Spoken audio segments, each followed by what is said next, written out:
Assalamualaikum warahmatullahi wabarakatuh. Kami dari kelompok satu akan mempresentasikan tentang Information System for Competitive Advantage. Kelompok kami sendiri terdiri dari 7 orang.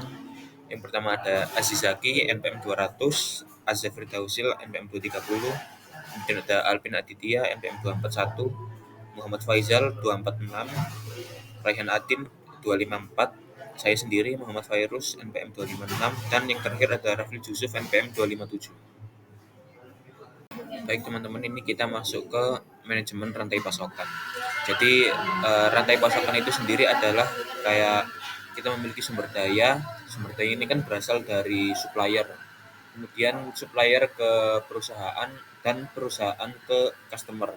Nah, inilah yang disebut dari rantai pasokan itu sendiri.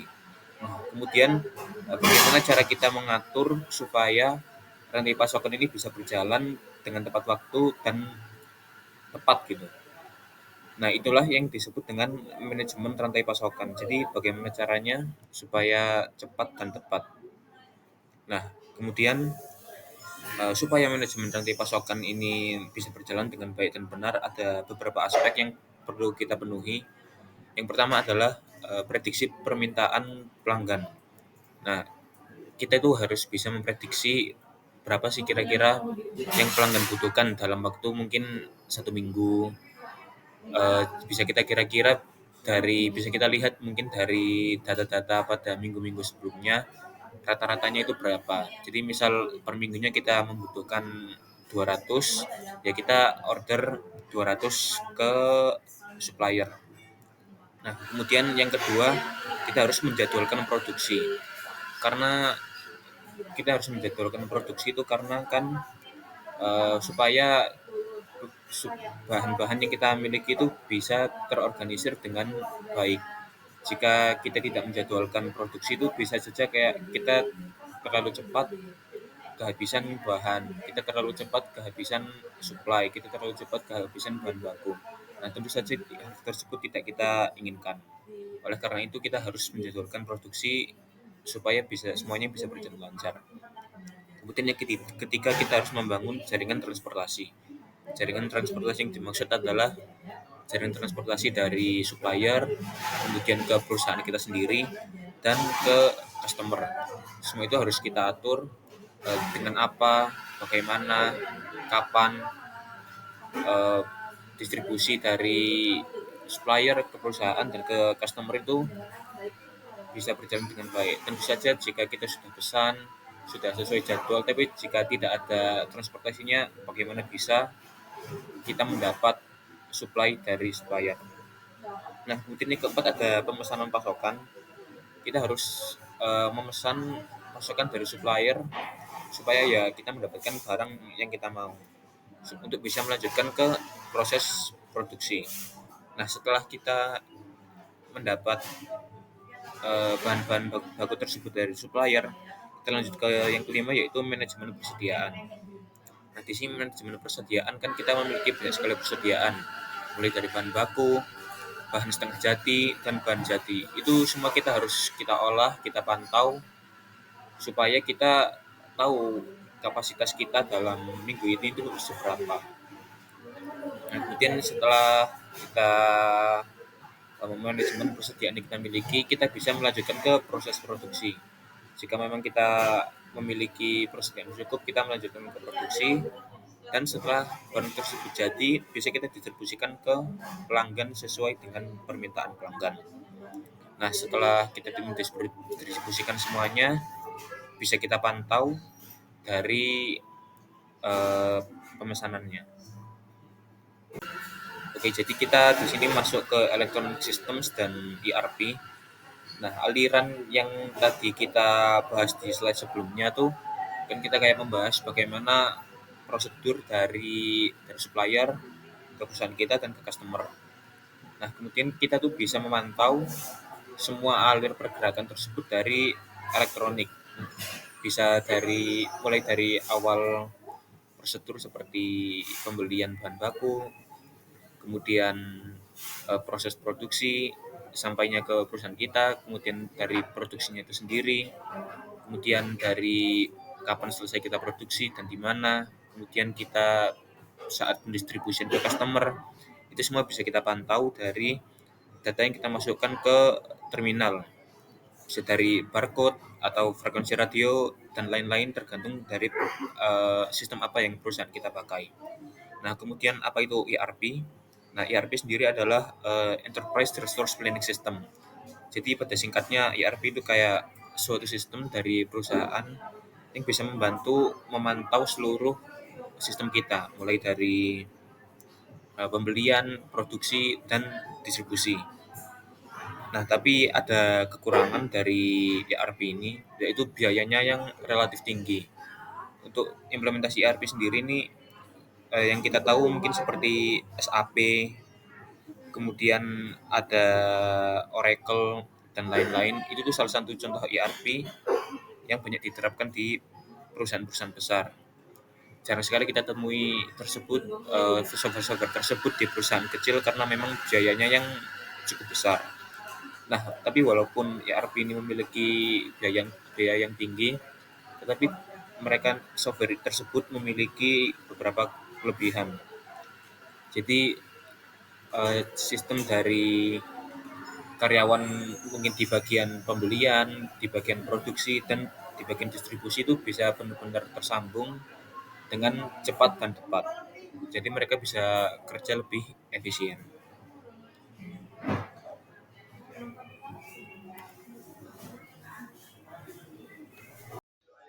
Keunggulan kompetitif adalah analisis persaingan penting untuk perencanaan bisnis. Model Favors Porter dikembangkan tahun 1979 mengidentifikasi 5 kekuatan yang menentukan profitabilitas bisnis, persaingan dalam industri, ancaman pendatang baru, produk pengganti, kekuatan pembeli, dan kalian pemasok. Perusahaan harus menyelaraskan sistem informasi dengan tujuan bisnis melalui identifikasi sasaran, strategi, pengukuran kemajuan, dan evaluasi kinerja untuk menghadapi persaingan. Kemudian perusahaan perlu menerapkan 4 strategi kompetitif menggunakan sistem informasi, kepemimpinan berbayar rendah, didiferensiasikan produk, fokus pada ceruk pasar, dan memperkuat hubungan dengan pelanggan dan pemasok. Internet mempengaruhi keunggulan kompetitif dengan menciptakan peluang sekaligus ancaman bagi industri. Kemudian keberhasilan memanfaatkan sistem untuk keunggulan kompetitif memerlukan koordinasi teknologi, organisasi, dan SDM yang tepat. Selanjutnya adalah masuk ke sebuah perusahaan dan lingkungannya. Sistem fisik perusahaan adalah sistem terbuka yang berinteraksi dengan lingkungan. Perusahaan mengambil sumber daya dari lingkungannya, mengubah sumber daya tersebut menjadi produk dan jasa, dan mengembalikan sumber daya yang telah diubah tersebut ke lingkungan. Lalu ini adalah tabel model sistem umum dari firma. Yang pertama itu masuk ke sumber daya fisik, menuju inputnya, itu adalah sumber daya input, lalu bisa ke divisinya ke atas, yaitu ke bagian manajemennya, atau lurus ke kanan, yaitu proses transformasi. Untuk yang ke atas menuju manajemennya, itu adalah bersumber dari standar dan juga prosesor informasi. Tentu dari proses transformasinya itu adalah data dan menuju output, lalu menuju ke sumber daya fisik lagi. Dan yang bagian atas itu proses informasi, itu adalah bagian dari data dan informasi. Selanjutnya ini adalah model sistem umum perusahaan. Ada 4. Yang pertama adalah model fisik, yaitu penggambaran entitas dalam bentuk 3 dimensi. Contohnya yaitu market pusat perbelanjaan atau prototipe mobil baru. Yang kedua adalah model naratif, deskripsi entitas secara lisan atau tulisan, dan semua komunikasi bisnis termasuk dalam model naratif. Yang ketiga adalah model grafik. Model grafik ini menggambarkan entitas dengan garis atau simbol. Dan yang terakhir adalah model matematika, yaitu model yang menjelaskan hubungan antar berbagai bagian objek. Lalu ini adalah 8 elemen lingkungan dari sebuah firma. Yang pertama ada perusahaan, yang kedua ada komunitas global, yang ketiga ada customer atau pembelinya, yang keempat ada kompetitor atau pesaingnya, yang kelima ada pemegang saham, yang keenam ada serikat pekerja, yang ketujuh ada supplier atau pemasok, dan yang kedelapan adalah komunitas finansial atau keuangan. Value chain atau nilai rantai adalah konsep bisnis yang menggambarkan serangkaian aktivitas yang dilakukan oleh perusahaan untuk menciptakan nilai bagi pelanggan. Jadi di sini ada contoh figur 23 value chain. Yang di bawah itu ada aktivitas utama yaitu berhubungan langsung dengan produksi dan distribusi produk atau layanan. Yang pertama ada inbound logistik, yaitu proses penerimaan, penyimpanan, dan pengelolaan bahan baku. Lalu ada operation atau operasi, proses produksi yang mengubah bahan baku menjadi produk akhir.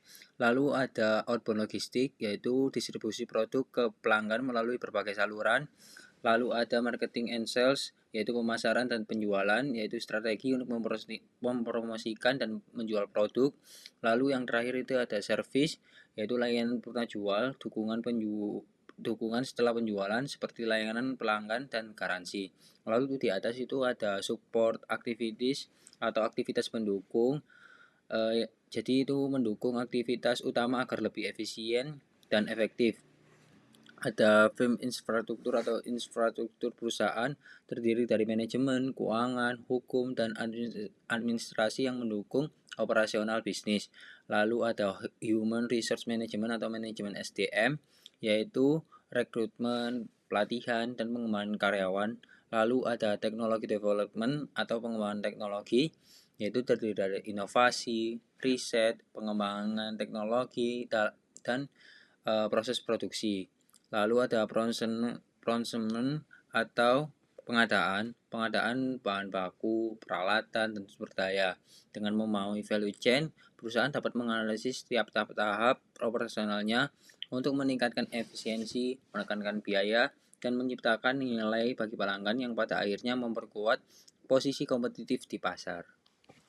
Nah, selanjutnya yaitu tantangan dari pesaing-pesaing global.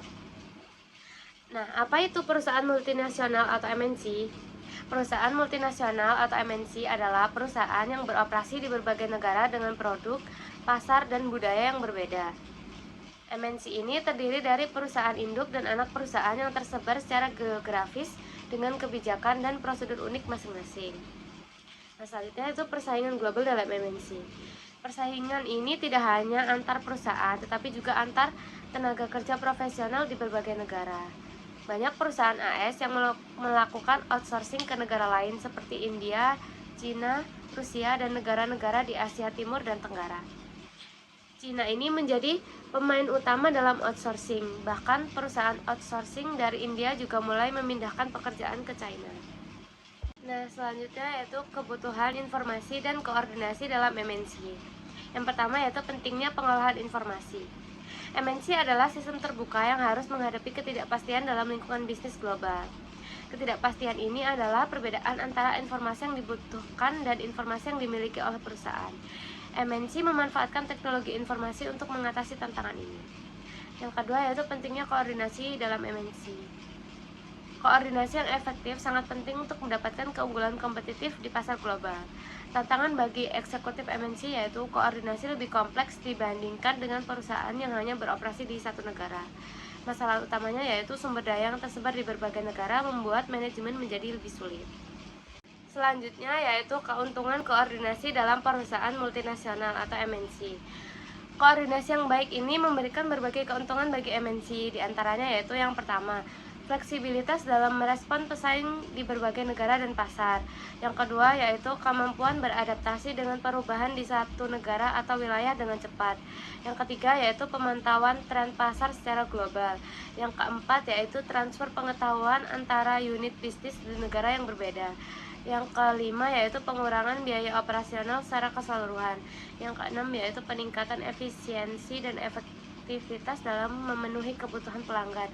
Yang ketujuh yaitu keberagaman produk dan efisiensi dalam produksi serta distribusi. Nah, semua keuntungan ini terjadi karena adanya peningkatan teknologi informasi yang mengurangi waktu dan biaya komunikasi dalam perusahaan.